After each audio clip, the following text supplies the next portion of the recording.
Good morning. How are you guys? Great. So what I thought I'd do is I'd give you a little background on myself, sort of talk about the founding story and my experience as an entrepreneur, and then from there, I think we can just try to drive a discussion. And what I really want to do is make this a more interactive event where we can do some questions and answers. So a little bit on myself. I grew up in a military family. How many people also grew up with parents that served, or uncles or aunts? So a fair number of the room. And so you bounce around a lot as a kid, and I don't know what your guys' experience was, but mine was 9 different schools in 12 years. And what that meant was the only way I could sort of integrate into these new places was my father would say, hey, you got to be on a team of some type. Doesn't matter if you know how to play the sport or not, or whatever the event was. And the only rule was you couldn't quit, right? You can't quit until the season's over. So I'd be thrown into stuff and just and hate it. But I learned the resilience of being a part of a group. And ultimately, that became something that really defined me. Being a part of a team was something that was sort of fundamental in my upbringing.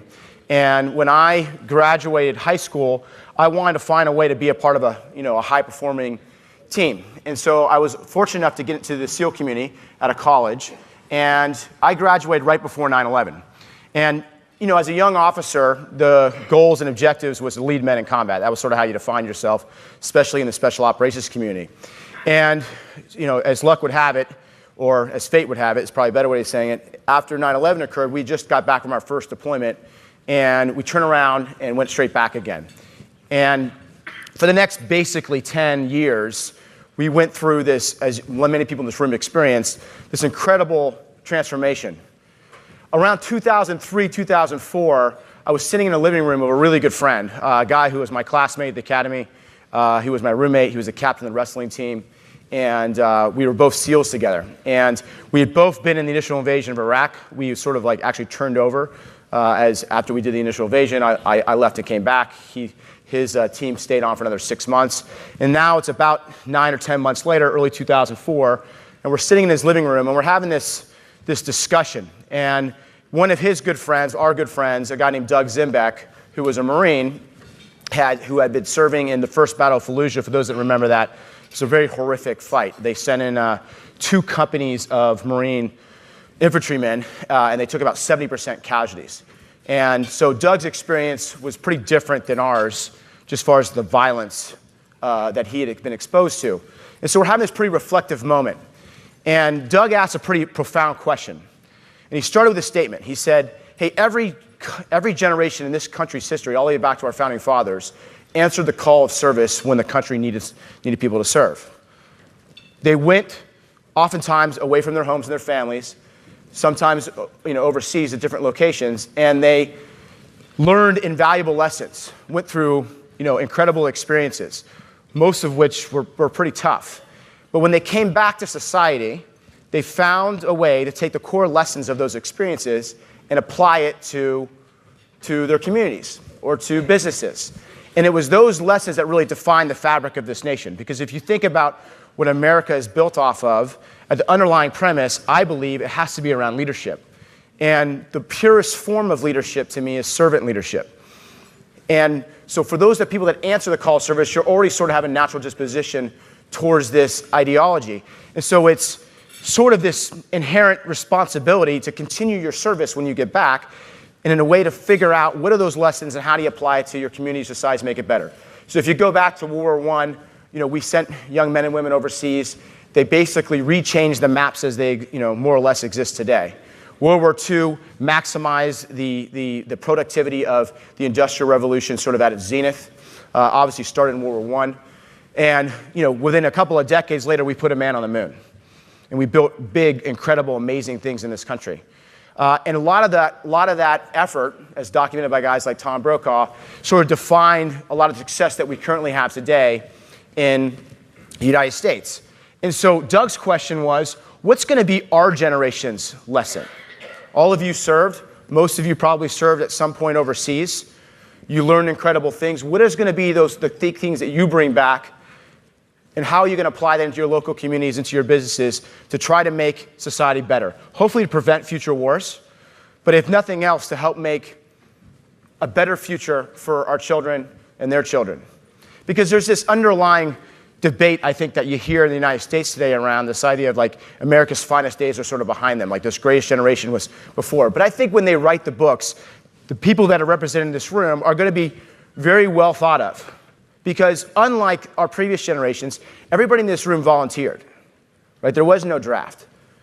So whether you went in before the war, but certainly probably the majority of the people in this room started their service after the war started, it shows a level of commitment and resilience that is, I think, fundamental to the core values that this nation represents and what we need to do it now as entrepreneurs to try to improve society and make it better. So Doug's question really, I was 24, 25 at the time. It was one of these deep thoughts. I was like, well, shit, Doug, that's pretty heavy. I'm not sure what the hell we're going to do. Then I know I got to have another deployment coming up in about 6 months.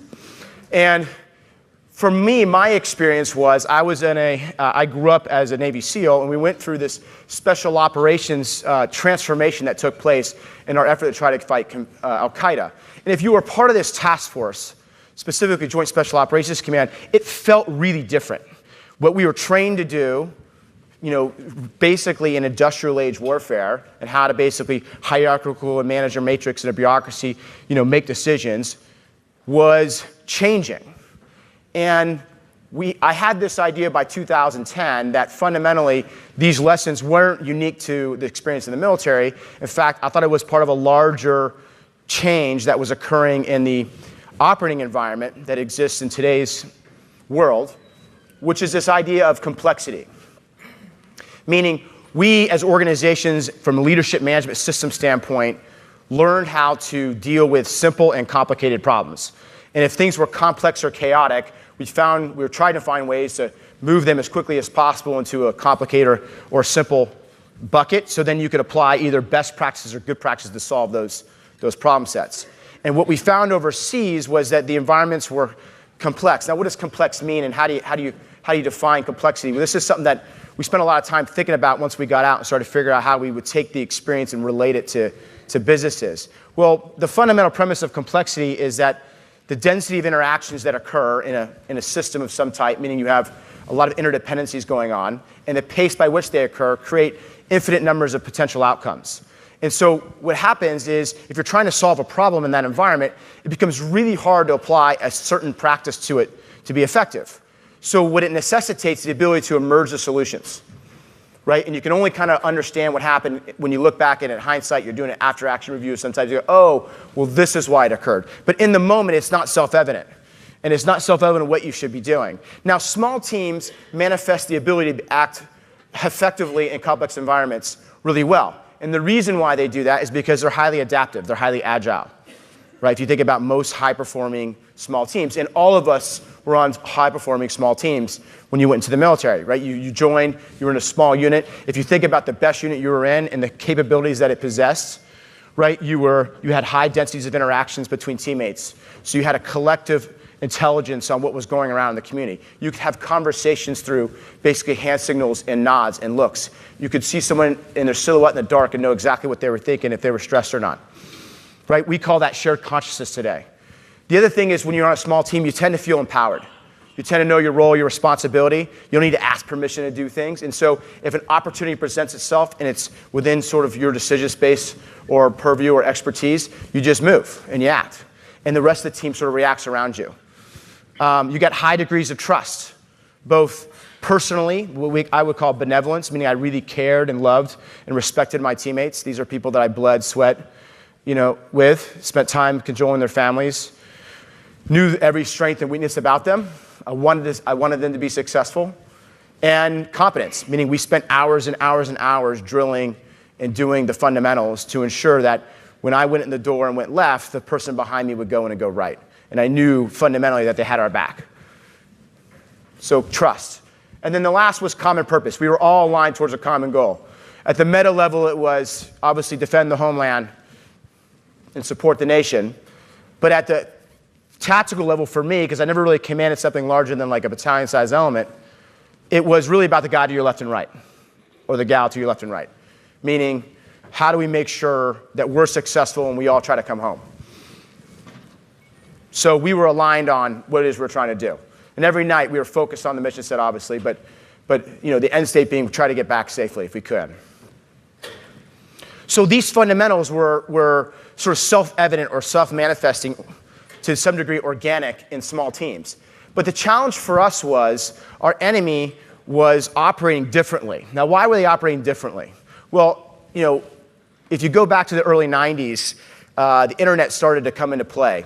Initially through email change to intranets across college universities, but over time, it started to unlock basic communication flow that otherwise would have been pretty hard to do. And as the internet sort of expanded and it came into its rights, obviously you have this advent of social and collaborative applications and technologies that allowed people to communicate and make decisions and learn differently, fundamentally differently than they've ever done before in history of mankind. And our enemy was leveraging this in Al-Qaeda to their extreme effects. So while we would have great tactical success in our local environments, meaning I ran the SEALs in Baghdad back in 2005 and 2006, and every fight we got into, we more or less won, decisively won. And that was pretty much replicated around the battlefield. But if you step back and look at it on the aggregate, it felt like the situation was getting worse, and all the metrics sort of led towards that. So at a high level, the leadership was looking across, in our case, 27 different countries where we had some task force presence, trying to get a handle on this network and disease, which was Al-Qaeda, and it just felt like it was getting systemically worse. Lessons that we were learning in individual locations were not replicating those learnings in other locations fast enough to keep up with how they were doing it. And it was sort of counterintuitive. So you're having great tactical success, but you're losing on the aggregate. So that at the high level, that was perception. At my level, the junior level, the mid-grade officer level, you're doing back-to-back deployments. So you've got the same people fighting different wars. You go overseas, you have success, you come back, you write up some awards, you do your after-action reviews, you hand over to the next unit coming in. They do their job. They have a very similar experience. 6 months, 9 months, 1 year later, you come back for a 3rd, 4th, 5th, 14th rotation, and all of a sudden, you're like, well, nothing's really changed. In fact, it looks like it's getting worse. And now friends are starting to come home in body bags or physically or mentally wounded significantly, and you say, well, something's got to be different. We can't keep doing the same thing. We got to change. So this movement sort of came up in the special operations because we got to lead differently. At the fundamental premise, it was how do we learn at the pace that our adversary was? Because if we can engage with them on the battlefield, we'll know we'll have success. But how do we do that systematically across this interagency, this bureaucracy? Coalition partners, different agencies and organizations, all that had pieces of the puzzle. How do we bring it together in one common collective, and so that we can learn at the same pace they do? So the example here is pretty simple, right? If ISIS were to want to disrupt a local community, they could take an improvised explosive device that they built from effectively homemade materials or materials you can buy off the shelf. They would load it into a vehicle, right? They would videotape this whole thing. They would then drive that vehicle into a market of some type. You would see the ensuing carnage, and more importantly, you'd see the response from whatever the security forces were in the area. And this whole thing would then be uploaded to YouTube effectively in real time. Now, 500 million people have the potential to see it, of which 99.9% says this is a deplorable act, but 0.1%, hey, wow, someone gave it to the man. And now you would see these different lessons popping up. What started in Baghdad, in Afghanistan, in Indonesia, in Philippines, in Algiers. And it was sort of like, oh my gosh, they're learning at that pace. Now, how did we learn in the military? Right, you come off of an op, what is the first thing you do? Yeah, you do a debrief, right? You sit back and you do an after-action review, by the numbers of what happened. Then you write up the key findings, the key lessons, especially if something went wrong. You submit up the chain of command, right? Oftentimes it sits in some repository, never gets looked at. But if something bad happened, then some senior leader would validate that it was a valid lesson. They would then send it back to some training command of some type. They would build doctrine and lessons around it. They would then train the next unit prior to going on deployment. And maybe, if everything were perfectly 9 to 10 months later, that institutionalized standard operating procedure would now be something that's systemic across the various units that are deploying. Not quite the same speed as the adversary. So we had to find a way to fundamentally shift that balance. And the lessons and the experiences that transformation did unlocked unbelievable potential across our task force. So to give you some metrics, when we went overseas in 2003 and invaded Iraq, we did about 4 ops over the course of a month. So not a lot. And basically 1 a week. And our task force was designed to operate on a 96-hour planning process. So we're having success at the local level, but it wasn't enough to really create decisive effects against the enemy, so what do? You do more, right? So we got excess capacity, let's do more. So that's what we did. We dropped the hammer. We drove the operations up to 19 about 7 months later, August 2004. Same thing, having success, starting to take casualties now, systemic risk. And in the special mission units in particular, things like SEAL Team 6 and Delta, it takes about 17 years to produce one of those operators. And so when you take a casualty there, it's really hard to replace it, right? In the case of a couple of those units, they took significant casualties. So we're saying now, well, something's got to fundamentally change. And we put a lot of these systems and processes in place that I'm talking about, primarily around centralized collaboration and learning, sort of ubiquitous across org structures and agencies, and then heavy decentralization of decision making. And that sort of balance of centralized learnings and decentralized decision making, the fact that you had the centralized learnings meant you had transparency around what people were doing. And that transparency forced a degree of accountability, gave leaders the comfort to sit back and say, I can see what's going on, but I keep my hands off of it. And then once the junior people got comfortable with the idea that people are seeing you, but they're not going to micromanage you, you start to pick up the pace. And because now you can connect dots much faster, I could assemble different teams effectively on targets that could help solve problems. So I could actually have access to an agency analyst or to an NSA analyst who had been maybe looking or measuring this target for years, vice us being over there for just a couple weeks or months. And they could sit there and analyze the data that we were extracting in real time and say, hey, you should ask these questions.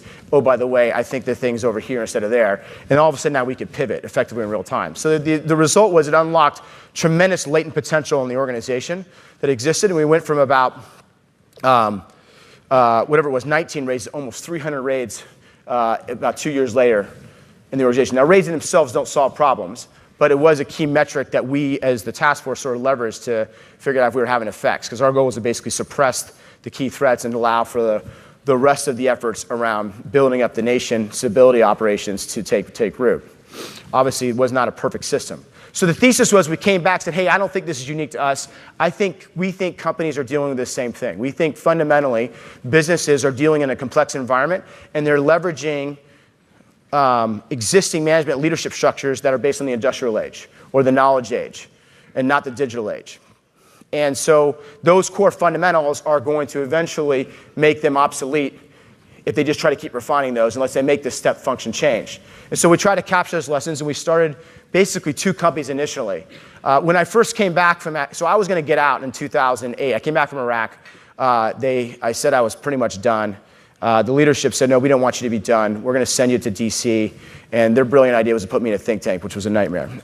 Right? So there was never like a bigger cultural difference than going to like a think tank in DC from the battlefields of Baghdad, right? So did that. I did a program on looking at basically manpower and career progression for the special operations community, specifically for SEALs, and finished my thing. And they said, all right, we're going to move you now to be our representative for Special Operations Command for the classified programs and for the SEALs, the Congress. Okay, so not much different than the think tank compared to the battlefield as far as differences. So I did that for 2 years, and now I was definitely getting out. I had been married for almost 8 years, but I'd seen my wife about 100 days, and so now we're sort of living together, so we're figuring that out for the first time, as you guys can imagine. So as I started to put together these ideas, because Doug Zimbeck in 2004 had created this challenge, now it's about 4 or 5 years later, and I'm starting to think, well, what is that lesson? What if we got out and we tried to own more of our own successes, our own failures than what I saw as a progression in the existing military? And what could that look like? And a bunch of like-minded other guys that are like my peer group felt very strongly about the same thing. We're all about 10, 12 years into service, not a typical time to get out, but we were all kind of collectively smoked, and we were looking at what would this transition look like. So we started getting together and brainstorming ideas around leadership and how you would apply these lessons to businesses to help kind of continue that legacy of service. Well, in 2009, Doug Zimbeck would be killed in Iraq as a Marine that was detached to the agency. And it was for our small little group of friends, it was a pretty catastrophic blow. And so it sort of accelerated this idea that we need to do something, not just because we think it's the right thing to do, but in some way, shape, or form to honor Doug and his legacy and the challenge that he put out there. So I was getting out. I had a business plan written. I'd read the books, right? I had not gone to business school, but we've been working on basically a business plan for about 2 years. Had the whole thing ready. I was about to start incorporating it. And I'm at my friend's wedding. Had my papers in to get out of the Navy. Had my paper. I go to a friend's wedding who's already out. He's at Goldman Sachs as a trader, and he's saying, yeah, you shouldn't do your own business. You should go be a trader on Wall Street. And I said, okay, that's really what I want to do. But you do make a ton of money. So I'm at his guy's wedding, and this guy had been a SEAL, been a classmate of mine, and so there's a bunch of us there, and I'm watching the news, and if you remember in like March of 2009, there was a new president. President Obama had been elected, and he had talked about, as part of his platform, that there was going to be a shift from Iraq to Afghanistan. And now all of us had served in both countries at the time, but the concentration of our efforts had been predominantly in Iraq. And so we all thought of Afghanistan as sort of a secondary effort, and almost like a sustaining operations. And more importantly, it looked like there was really no end in sight. And so we're watching the news, and I'm sitting there with this other friend, and we're like, man, there's really not a lot of hope that this thing turns out much different than, say, Vietnam. I don't see how this thing kind of ends cleanly. And there's probably one guy that could turn it around. I thought it would be a guy like Stan McChrystal, but they'll never put him in charge because what he had done at the task force level was really counterterrorism operations, and this is much more of a traditional fight, right? It deals with the whole concepts of nation building and the rest of it. And so they don't think it's a counterinsurgency fight. So they don't put him in charge. Well, like literally next Monday, that was Saturday night. Monday, McChrystal's named the new commander, and this shockwave went out across the special operations community, like, hey, they're going to put the band back together from JSOC, and they're going to go and try to apply this, what they did, 17,000 people to 160,000 people. And who's in? And I get a call from my friend who was a SEAL, who was the guy I was sitting next to at the wedding. He's like, hey, I'm stuck in grad school right now, but you don't have anything going on. And the things we've been talking about, because you're going to get out, you should go do, because you should see it at the strategic level, vice how you experience it at the operational level. And I said, okay, well, throw my name in the hat. It probably won't happen, whatever, right? Well, if you were to do a network analysis of the biggest influencer in the Navy SEAL community for up until about 3 years ago, over the last basically 50 years, it would all fall to this one woman who sits at the Navy Annex. Her name was Margaret Fuller.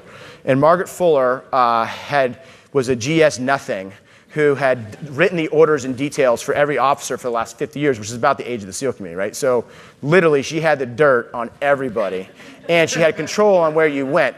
And because she was completely disorganized in her approach, but she had this brilliant photographic memory, nothing was written down, and everything was disorganized, but she controlled literally everything. So you were terrified of this woman. You learned about her at the Naval Academy, and you would send her like chocolates and roses and make sure that you didn't end up in like Alaska or something, or Korea, right? So I was in very good graces. She had a soft spot for guys with blonde hair and blue eyes, so I played that up to my advantages. And I said, hey, Margaret, how are you? Because I see my phone ring, it's her. I answer the phone, and she's like, it's like, Silverman, what are you doing? I'm right now. I said, well, I'm talking to you. And she's like, no, I know what you have done, because I have a letter from the chairman of the Joint Chiefs with a by name request for you to go support McChrystal in Afghanistan, and the admiral has already approved it, and he's rescinded your whatever letter to get out. He's canceled it, which I didn't think he could actually legally do. And you leave in a week, and the orders are written loosely in 5-year terms. And I was like, what? And she's like, and she goes, and you did this behind my back, so good luck. Click. And she hangs up on me, right? So I was like literally like, shit. So I call down to my last command, which had been SEAL Team 6, and the commander there is a guy named Scott Moore, phenomenal guy, and he's laughing as soon as he sees it's me. He goes, oh, Silverman, I heard, you're on the pain train now. Yeah, come on down. We'll kit you up and put you on the next rotator over. And so off I went down. Well, first I had to come back and explain to my wife what I was about to go do, which she had no idea. I had even thrown my name in the hat, right? I said, yeah, I'm leaving for a week. I'm going to go away for 13 months, maybe 5 years, to work with McChrystal. And she's like, what are you talking about? You don't even know McChrystal. I'm like, yeah, well, I said, look, at the end of the day, my core upbringing, it was, serve if you get the call. And I felt like this was potentially a pivotal moment in the history, a chance to, maybe even turn around an effort. And so I answered it, and I went. And the experience was enlightening. I literally showed up with nothing to do.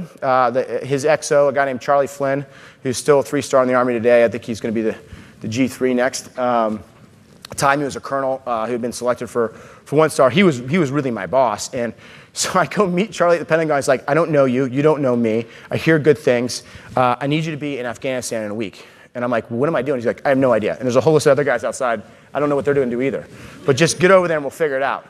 And I'm like, well, what do I need to bring? He's like, bring it all. And I'm like, what do you mean bring it all? And he's like, everything from like your dress blues all the way down to your body armor. I was like, okay.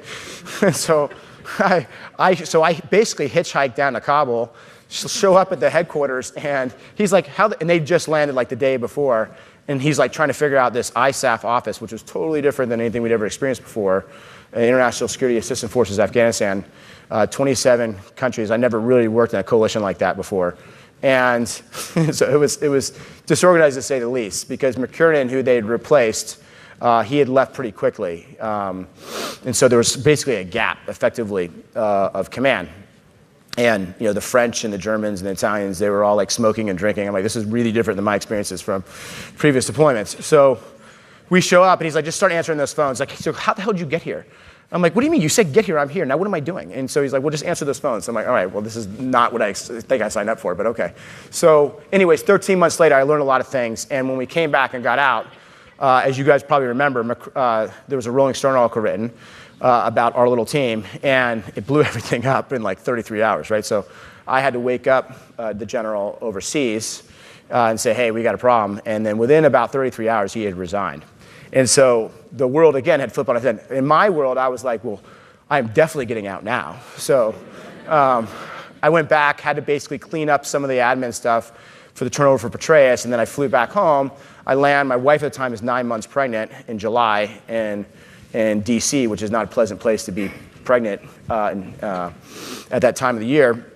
And I didn't really know, well, I've been on his personal team, I've been involved, I didn't really have a relationship fundamentally with Stan, but I really knew Charlie. And so Charlie's like, well, what do you do? I was like, well, look, I haven't really slept in 2 weeks. I'm going to go home. He's like, no, I need you to come in this room and sit down and just listen. And when I tell you to talk. I'm like, what? This is like circa 12 months ago all over again. Like, what are you talking about? And what I hadn't realized is he had this premise like, well, look, McChrystal doesn't really know what he's going to do, and he's trying to figure it out. And all of us are going to leave and go back to the military, but you're getting out and starting a business.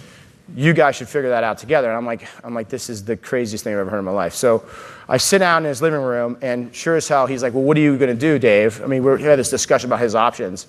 And I said, well, I'm going to start a business that hopefully takes the lessons from our experiences and try to fundamentally shift the way business operates in the 21st century. He goes, sounds ambitious. I want in. And I'm like, okay, well, that's wasn't part of the business plan at all. Like, nowhere in my marketing collateral had I accounted for that. Right? So, and I was pretty sure I was hallucinating, and this was an acid dream. So I was like, look, he's like, so he goes, looked at me, he's like, what's next? I said, well, next is I go back outside, I go home, I sleep, and I come back and make sure I'm not hallucinating, and then we can start to have a conversation. So what we did was we started 2 businesses. We started a business for him, because we really didn't know still how we were going to operate. I literally called all of my buddies that had been thinking about this, and they all flew to D.C., and they said, we threw spaghetti at a wall for a day, came up with literally nothing. Couldn't agree on anything. Other than we knew that we now had this asset in McChrystal that could be leveraged. To figure out was how to leverage it. And so we said we're going to basically establish an entity around McChrystal that allows him to speak, write, teach, and do boards.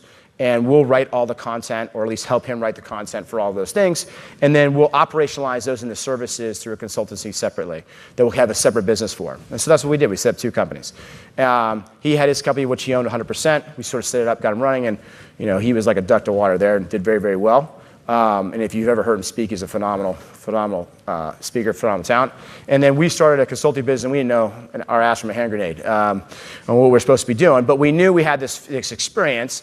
We were very lucky. Our first client was a client called Scott's Miracle-Gro, where we had gone to, so McChrystal Group wasn't even formed yet. I was literally in a hotel room with my now 2-month-old daughter and like finalizing like the documents for bank accounts and like the legal entities and all that stuff. And I get a call, and it's the president of Scott's. He's like, hey, I just heard McChrystal talk. We want to know what else you guys do other than speeches. And our strategy at the time was, well, We were going to create training and leadership programs that talk about the doctrine, the framework that we've done. And then we would, because we thought it'd be too hard to sell in a basically culture change out of the gate. And if they liked what they saw, 1 in 100 might say, hey, let's actually start to implement this in our business. And so that was our thesis. And so when he asked me, what do you guys do? I said, well, we can build training programs that basically build off some of the core things he talked about in his 45-minute speech. Or we could totally, and I just threw it out there, we could totally change the culture of your business. So if there's one lesson here, be aggressive, I would say be aggressive, which I don't think would be a problem for most people in this room. And he was like, I'm interested in option 2. I have to speak to my board next week, so I'm assuming this is going to cost significant more money than we currently have allocated. So when can you be here to kind of go through this?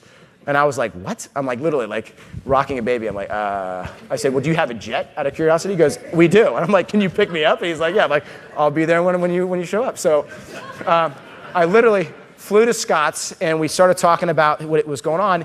And his fundamental problem was they had gone through the biggest boom cycle of their business history, right? Now this is 2010, right? So it's post-market crash. But Scott's had their best year in 2009. But what was happening, the leading indicators were that all the big boxes, which they distributed through, in this case Lowe's, Home Depot, Walmart, were closing stores. They were no longer opening stores, they were starting to close stores. And so he knew that if he was going to compete, he had to shift the company's sort of go-to-market strategy from a customer-centric model, which their customer was those big boxes, to a consumer-centric model, which was the individual person that's trying to make their lawn or garden better. And he's like, we're not set up to do that. We don't have the leadership and management systems in place to do that. And we think the things we heard about would be applicable here. And oh, by the way, my boss is a lunatic and he has a soft spot for the military, so I think this could work. And we were like, okay. And so anyways, the man basically underwrote our business, wrote us effectively about a $10 million check over the next 4 years to help change his business, and that basically set us on the path. And if I have to tell you the core lesson from that experience was, I didn't know how to price us. I did not know how to price, what we would do. And so I had called a couple of friends that I know had been in the consulting world, and like McKinsey's and BCG's and Bain's, and one of them who was close enough, the wife of the guy who was at the wedding I was at that started this whole nonsense. She was a 4- or 5th-year associate at McKinsey.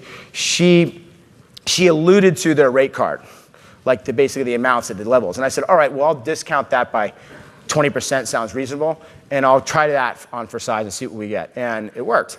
And when it worked, what it did was it allowed us to command a price point that was pretty high that we were able to defend then for the next, until today, really. And so that allowed us a lot of latitude to figure out and work through mistakes that we were inevitably going to be making, which you never think about, but you're always going to end up doing.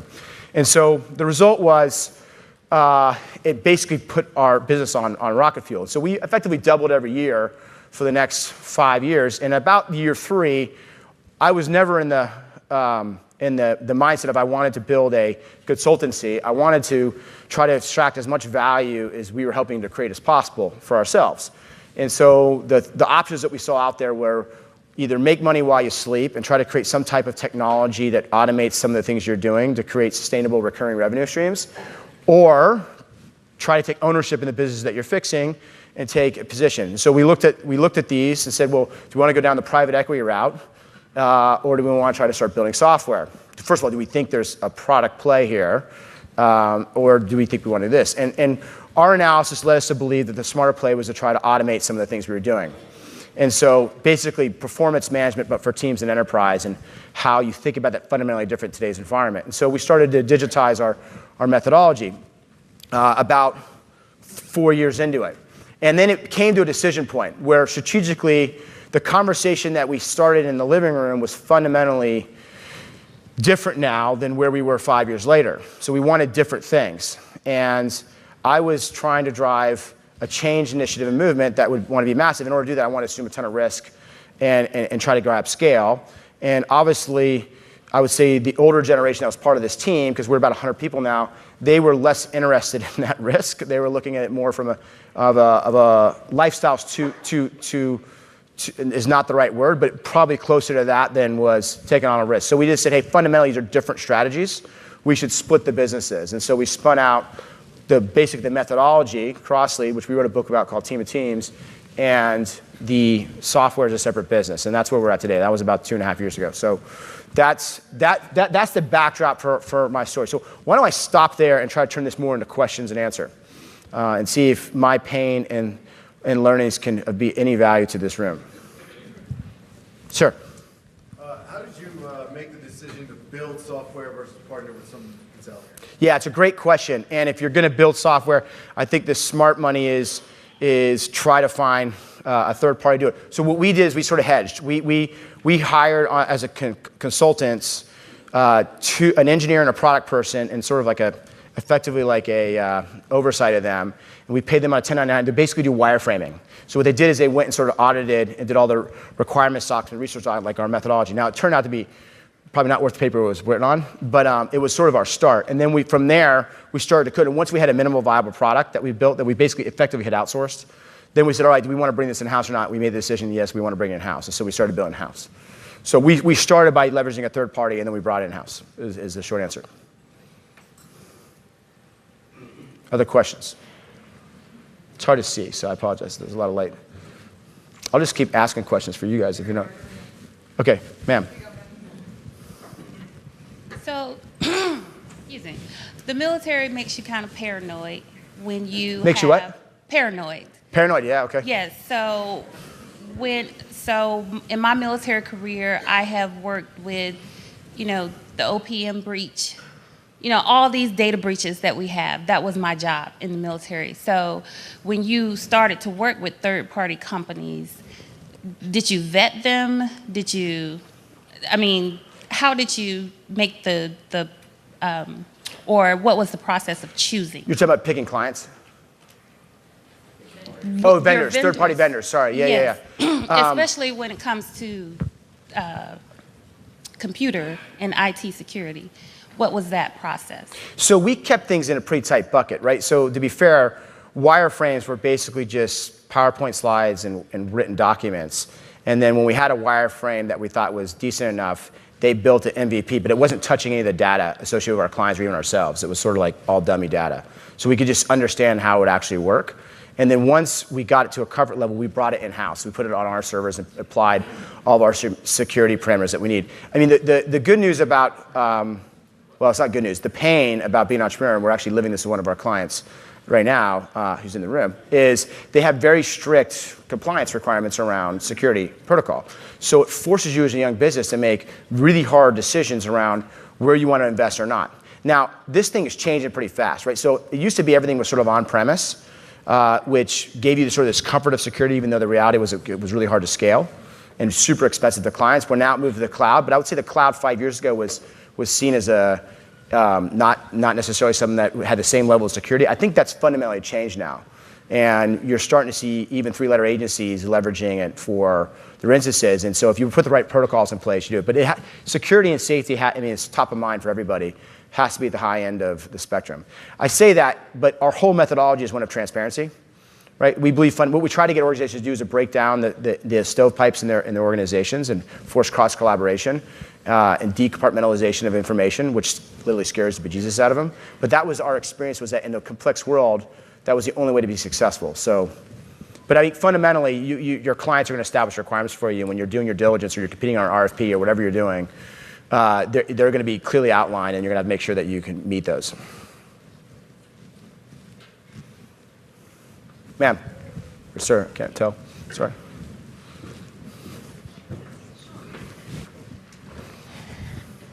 Hello, I was a nurse and deployed to Iraq in the military, and I have a question about your resiliency.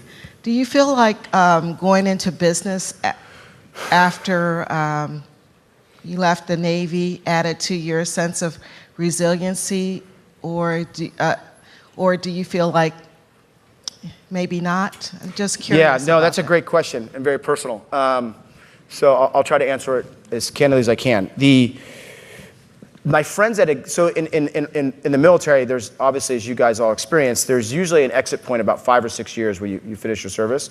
There's usually a mass influx of people that get out then. It's pretty rare you get out 10 or 13 because the math says it doesn't make sense, right? You should stay at 20. So when a group of us got out at around 12 or 13 years of experience, the community was sort of like flabbergasted. They were like, we don't understand what's going on here. But what they didn't understand was that I think the stress and the mental strain of what we've been experienced was fundamentally different than what they had done, right? So their 20 years, during peacetime, especially in the SEAL community, was predominantly around not trying to get a venereal disease in the Philippines or something, right? So I'm being a little like dramatic to make a point, right? Ours was a little different, right? We did, I was gone more or less for 10 years, and did 6 deployments that ranged between 13 and 15 months to 3 months. And at this point, I've probably buried 60 friends. And so, it takes a toll. And I don't know how you guys feel, but all of us probably sleep differently if you were over there, right? And what the stats and the data says is this stuff doesn't really manifest until I would say the trough is about 5 years out, okay, 5 years out. And the reason why is because when you're part of a team that you self-identify with, it acts as that support network for you. And when you get out and transition, some of the things that made you feel normal are no longer around you on a daily basis. I don't know how to describe it like holistically, but this wasn't like you see something that makes you scared. It was quite the opposite. It was almost like you missed the hunt, right? The sense of being over there and being part of it. And like there just wasn't the adrenaline rush that you could get in normal sight. And then you start to feel different, and then you start to disengage, and that leads to a very destructive path. And the suicide rates for veterans in this country is deplorable. I mean, it's like 30 a day or something ridiculous. And so, for me personally, the best advice I did not take that I would offer people, and you guys might be past this, is when you get out, you should spend 6 months to 12 months doing effectively nothing, just trying to figure out who you are, what you want to do, and take the stresses that are inevitably were building up on you and take them down to zero. So like my smartest and arguably most successful friends that had gotten out, they did things like go to business school and didn't really work that hard, right? They'd go be a golf marshal on a golf course for 6 months. They'd go be a bartender in a bar. And when someone say, hey, you seem to know what you're doing, you should be a manager. He goes, no, I don't want any management responsibility. I just want to serve cold beer, right? So, and these are guys that led infantry, units in Iraq. And what they did is they sort of had a chance to kind of clear their mind and try to establish what a new identity could look like. And then they dove all into something. I didn't do that. I got out, had a baby. When I say I had a baby, my wife had a baby that I was part of. She would correct the record if she was here. And we started 2 businesses. And then at the early days, as you guys know, you're the CEO, you're the COO, you're the CFO, you're the product, right? You're the service, you're the customer support team, you're everything. I mean, you're literally everything. And I will tell you the stresses of being an entrepreneur for me were different, but equivalent to being a commander of about 600 people in Iraq. Looking back, the intensity of that experiences and those experiences overseas in Afghanistan and Iraq were really, really heavy, but they were very focused too. Right? You sort of knew your thing. If you think about it, you didn't worry about your haircut. You didn't worry about because you didn't have any hair. You didn't worry about your uniform. You didn't worry about TV or your spouse. You just basically slept, ate, did the job, and went back. So it was a very simple routine. Well, now you're an entrepreneur, and things are coming at you in every 1,000 different directions, and it's a lot, right? So how do you build your own mental resiliency and do it? So we hired a lot of veterans. Our team was predominantly a veteran team because our basic thesis was those people have lived the experiences we're talking about. They can help translate it. That has pros and cons. But for my peers, it allowed us to create some semblance of normalcy between us that allowed us to kind of make it. But ultimately, what I found myself was needing to get help. So I ended up getting to a program called Headstrong, which I would highly advocate that you guys look at. It's a free resource to you guys wherever you're at. But what they basically did is they're like Uber for psychological therapy support. So they basically take the world's best psychologists or therapists in the area, and they basically take their excess time. They pay them fair market rate so that they're not basically doing something as a favor because they want to be sustainable, and they provide access to veterans and now active duty people as well. So that program for me really helped move, sort of find ways for me to manage things like anxiety and the rest of it that really for me didn't really start to fully manifest until about year 4 or 5. And for me, the awakening was seeing friends go through it. So I had one of my toughest best friends was, probably the most combat decorated guy in the SEAL community. That's our peer group.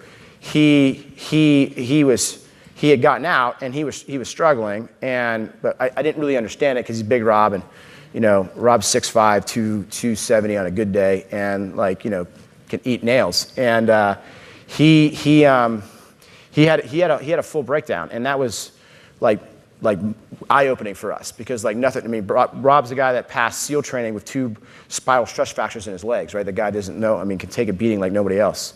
And so for him to say, wow, to see him in this debilitated state was really, really tough. And the trigger for that was actually when Chris Kyle was killed. So Chris was a guy who had worked for multiple deployments. Chris is buried over here in Austin's cemetery, but he was his sniper overseas on several deployments. When that happened, it was like this.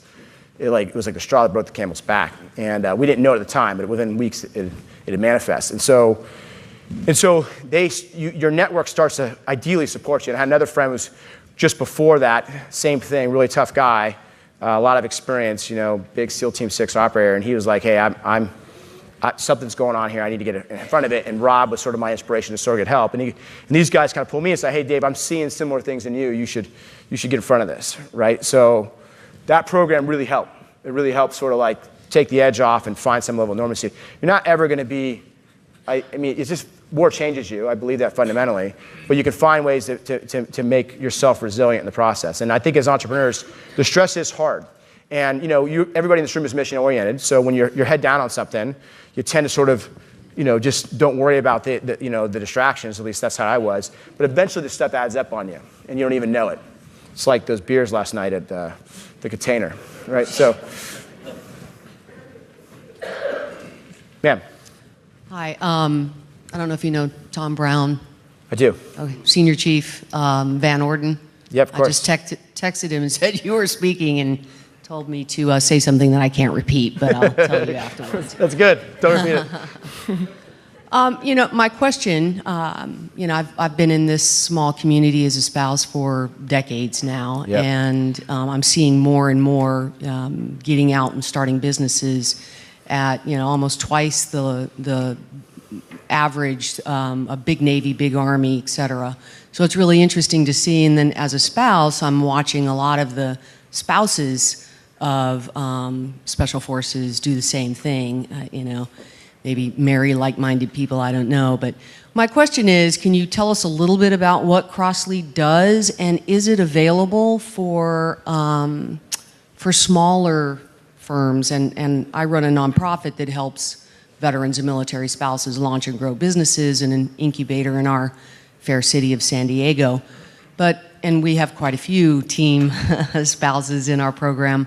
Is it available for startups, for smaller firms that can possibly benefit from your program or your technology? Yeah, okay, so... and I'm Stephanie Brown, by the way, sorry. Stephanie Brown, got it. So a little bit about what we did. So what CrossLead is it's a technology company that try to make teams perform better in environments that are complex. So what the hell does that mean? How does it work? Really what we did is we said, fundamentally, we take existing mechanisms by which organizations communicate, make decisions, so how they do planning, how they do operational accountability, and how they do sort of daily execution, and we try to tweak those processes to make them more consistent with what you would call agile methodology if you read software books, right? What I didn't understand at the time, and what we sort of learned over the 5 years, was CrossLead, or the team of teams methodology, was effectively taking the principles of agile software development and applying it to how you run a larger business. So, and for those that don't know anything about agile, the premise is you move away from a waterfall approach for planning and execution, where you basically plan something, hand it to the next person, plan something, hand it to the next person, to basically an iterative process, where you have a time-bound loop where you sprint on something, head down, and then you stop, you come together, and you share learnings and insights, reprioritize what you're working on, and then go again. And that act of going slower actually makes you faster, much faster. So what it did with software is it fundamentally changed the game. And now every single organization that brings product to market from a software standpoint uses Agile. Most other consumer product good companies are doing the same thing now. We just applied this to how you basically think about setting a plan in place and then driving execution and doing it in a way that allows you to merge the solutions as quickly as possible. The fundamentals are pretty simple. And so we built software that basically allows you to take a plan and highlight the interdependencies that exist across that plan, and then connect all the things that you're doing to that plan so you can get insights and awareness around it. And for anybody in the room here, we'll make it available to you at cost. We won't make money off of it. We'll give to you guys a cost if you want it. So I'll make sure you guys have access to my information for all small business.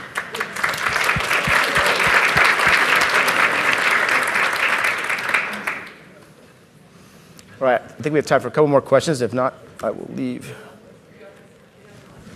More questions? Okay. Sir. Good morning. Morning. I enjoyed your presentation. I'm Martin from Martin Famous Oils. I do aromatherapy essential oils. www.martinfamousoils.com. Good plug, good plug. And this is what I do, sir. Would you, if I gave you one of my products, which I have in my pocket, Yeah. and if you like it, could you like it and make a comment on my page or let people know that you like my product? Sure, I'll help you out however I can. I'm not sure exactly what I'm doing yet, but I'll do it. Cool. I'll see you in a minute. Okay. As long as it's not illegal. All right. Yeah. I just want to know, when you first started out, so you have this list of things, you always want to cut costs when you're first starting out. So you have a list of things. Hopefully you're that not cutting costs when you first start. You're just starting out to spend money. So that's what I mean. Like, Yeah. you want to be as cheap as possible, but Yeah. sometimes you can't afford to be cheap, depending on your service. So when you have a list of things you absolutely cannot compromise on, which means that you just cannot go the cheapest route, then how did you balance that? Yeah, it's really, so what kind of business do you have? Is it services or is it Providing product-based? professional service for risk management. Is risk management. Okay. So here's what I would say. Not everybody gets a Scots that says, hey, let's hire you at a big number, right? Where you can figure out how to make money. I understand that. And having spun out and started this, like, effectively a new entity, so in the first business, we always were profitable. I mean, there were tough months, there were tough weeks, there was days we couldn't pay ourselves, but like at the end of the year, we always rolled up to some level of profit. In the software space, it's the exact opposite, right? So you lose a ton of money, and it's for a guy that ran a business for 5 years one way, to have to figure out how to get comfortable the other way. It's a mindset change, and it's tough. So here's what I say: you have to be ruthless in your prioritization of what's creating value for you. And on the things that you know create value, you can justify going into the red on spending money on. But you got to have mechanisms in place to really validate those assumptions. And it's hard when you're an entrepreneur because you're head down trying to make things work, but you got to find those moments to step back and really assess, is the money we spent on this producing the results we wanted on the time frame that we expected to? It's the only way you really do that is you write down what you're going to do and you measure if you actually did it. And then you have a review. I mean, if you think about this, it's a basic fundamental that all of us lived with in the military, which is what makes high-performing teams, like one consistent thing with all small or large high-performing team is they do two things always. They say what they're going to do, and they measure if they did it, right? And so I would encourage you guys to look at that on an individual basis, on a daily basis. Like I get up in the morning, I write down what I'm going to do, and at the end of the day, I check off the things and make sure I actually accomplished them. And if I didn't, I have at least a basis for my plan tomorrow. Right? And we do the same thing on a monthly basis on our main business lines, and we do it on a quarterly basis with our comprehensive strategy. And the same stuff we teach, we try to live. So I would recommend that. On how you get the capital, that's tougher, right? Because if you don't have the money and you need to spend the money and you can't be successful without spending the money, what I would advocate for if you're in the services business is try to get a client to pay for it. And what I mean by that is it doesn't cost a lot of money to come up with the idea and a basic sales pitch. And if you're the entrepreneur, you're also head of sales. And so you can take that idea and sell the idea before you actually build it, is what I would say. Now, if you're a product-based company, you got to build something to show them. But if you're selling yourself effectively, you can go a long way by saying, here's what we think we'll do. You find until your message resonates, and you try to keep your costs so minimal, and you're basically not paying yourself. It usually ends up happening. And then once you get a lead, you got to make sure, again, you price it right. Because your temptation will be, I'm not getting traction, so let's lower my price. But you got to know your value. You got to know your value. And once you realize your value, you defend that at all costs. I wouldn't compromise on price unless you absolutely have to. And if so, you should have your minimum thresholds that still maintain, the margins you need to basically operate the rest of your thing. So you're going to have to make investments. So I would try to get, the short answer is I would try to get clients. So a mentor of mine, when I was starting mine, had a really good piece of advice that I'll pass on to you guys, which was he started what we become corporate executive board and corporate advisory board. Those are $2 billion entities, but he started in basically his row house on Capitol Hill when he had no money. guy named David Bradley, phenomenal leader, owns the Atlantic. I think he just sold it, but he's just a phenomenal guy. What he did was he went around and interviewed a bunch of what he hoped to be his prospective clients. He asked for time, said he was doing a paper or study. You could tie it to a Harvard Business Review article or something. And he went and got 20 minutes with a bunch of his leaders, and he asked them what was a key thing that was bugging them. And after he literally interviewed, I think, every single bank in Manhattan and DC, it was like 200 different organizations, he found the common themes and said, well, if there was a solution to that, like basically a research paper that answered those questions, would you pay for it? They said, oh, 100%. So then he went back and he wrote the paper, and his deal was, you'll have exclusive rights to this for 3 months, and then I could basically sell this to anybody else after that. So you have a competitive advantage on the knowledge of that, and then I'll license out the rest. And he basically turned it into a business. But that's how he bootstrapped it. So the lesson there is if you're trying to get to product market fit and understand what is your value proposition, I would start by asking questions, right? Most market research would say, go around, try to figure out what's the problem you're solving, how is your approach going to solve it, how are you going to be unique in doing that, and how you can deliver that in a cost-efficient and effective manner, right? And your clients will tell you a lot from that experience. So that's what I would recommend is, do a minimum viable product. Doesn't cost you a lot. It could just be your time. And then go socialize it. And then once you find something, you say, all right, I'll provide you a service for that. And you got to do your research on your price. You got to understand your value. I think that's probably the key piece. Hope that answered your question. Okay, ma'am. Hi there, I'm Jessica Marlatt, and I was wondering, in every book that I've read on business, leadership, self-improvement, they recommend a mentor. And who was some of your mentors in the different chapters of your life? Yeah, it's a great question. So, growing up, it was usually coaches. I played a lot of sports pretty actively. My sport was water polo, so it's sort of obscure, but in California, it's a decent-sized sport. And you had your coaches that you would go to when you needed advice. My father, probably like a lot of you guys that had fathers, wasn't around a lot when I was a kid because he was deployed all the time. But he would become a mentor figure for me as I got older. As I got into the military, you sort of look for and aspire to, and I think everybody has them, people that are above you that you think sort of represent or inhibit the values that you care about. And so you'd find chances to talk to some of those over time.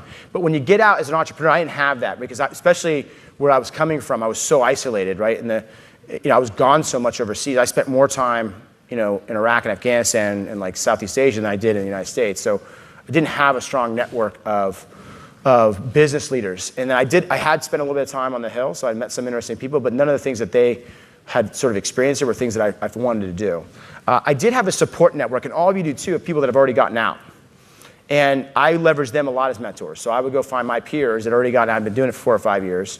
And I basically spent days walking in their shoes to understand their businesses. So I went and spent a day on the trading floor at Goldman Sachs. I went and spent a day with an investment banker. I went and spent a day, at a large company like GE. And just to understand like what they were doing and did that seem like a fit for me. A lot of people go to business school and they develop a mentor group doing that. But I was fortunate once we started the company, I actively sought out people. And look, there's a lot of leaders that have been in your shoes.